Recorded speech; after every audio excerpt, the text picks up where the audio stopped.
In this video, I'm going to show you 7 steps anyone can take to create work experience without getting a job. After this video, if you follow the instructions, you will never have to classify yourself again as having no work experience. Don't look for a job to get work experience. You can get work experience and then use that to go for any job you want. This is the way to do it. Step 1. Find out the skills required. When companies give an experience criteria, what they are really after is skill level. If 2 years and under, they want someone who is at least familiar. 2 to 5 years, they want someone with high level proficiency. 5 to 7 years, they are looking for mastery on some level. At 7+ years, they are looking for mastery that can direct, manage, and coach others. The point is that they are seeking skill level, not merely the passing of time. The passing of time is really just the only way to measure skill level to a large extent. So if you want to create work experience for yourself, you have to dig deep and discover the underlying skill that your industry cares about. And you know what they care about by what they offer good money for.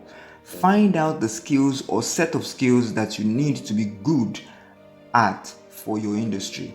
This is the first step. Step 2. Find out the tools needed for the skills. Let's assume your industry is design, and the skill you discover in step 1 is web design.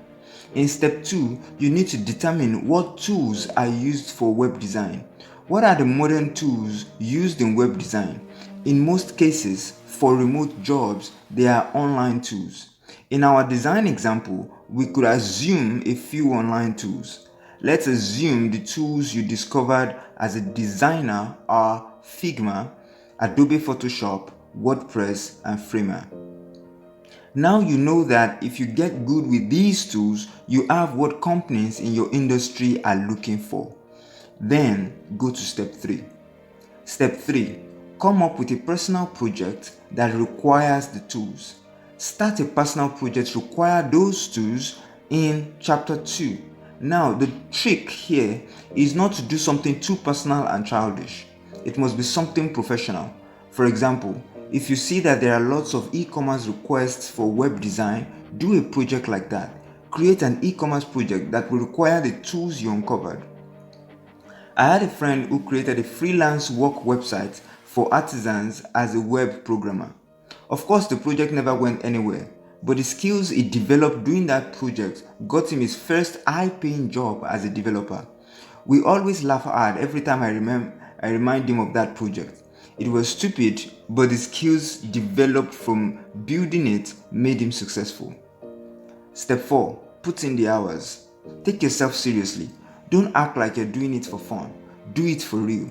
If you're building a web application, buy a domain name where everybody is going to be able to see it. Practice live. If you are not doing it for real, it is not a worthy experience.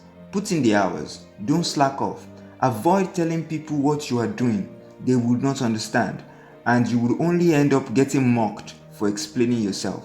If you are in school, commit time to this and sacrifice some fun and playtime.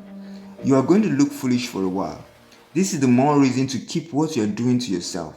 Put in the hours, they will definitely pay off. Step 5.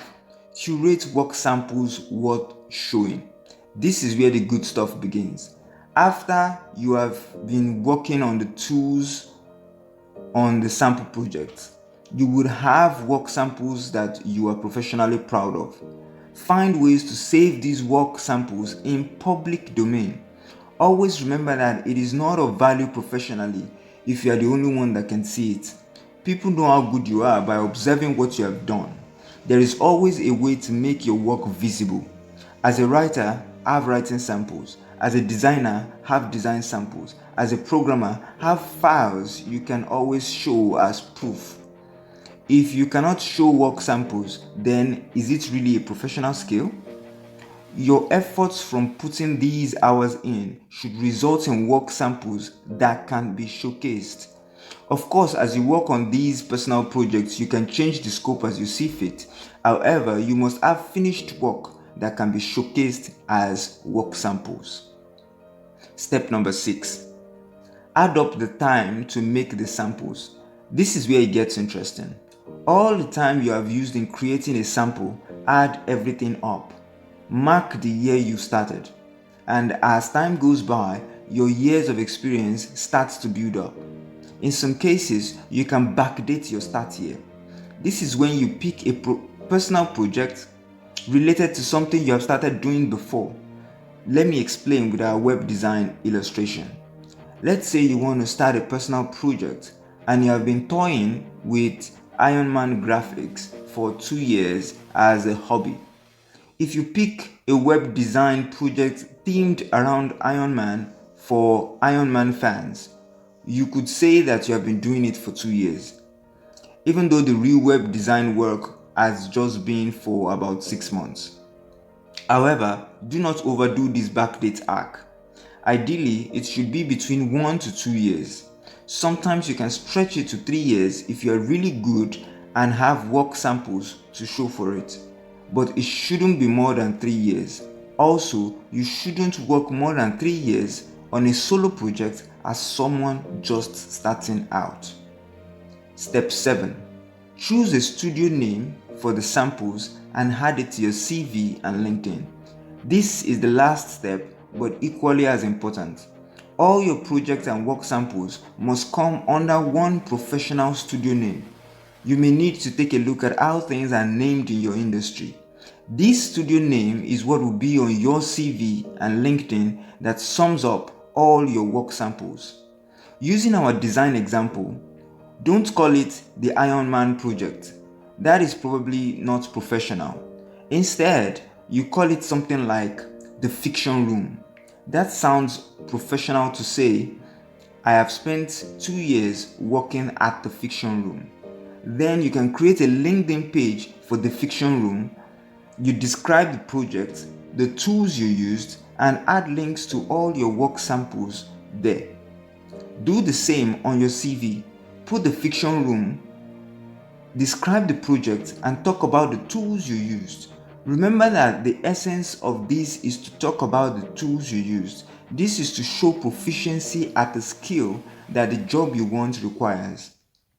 And when you are asked in an interview about the fiction room or whatever your project is called, you talk about the process, not the result.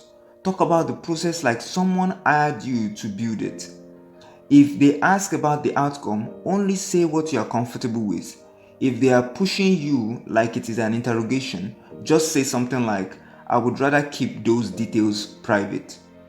A good company will not be interrogating you though.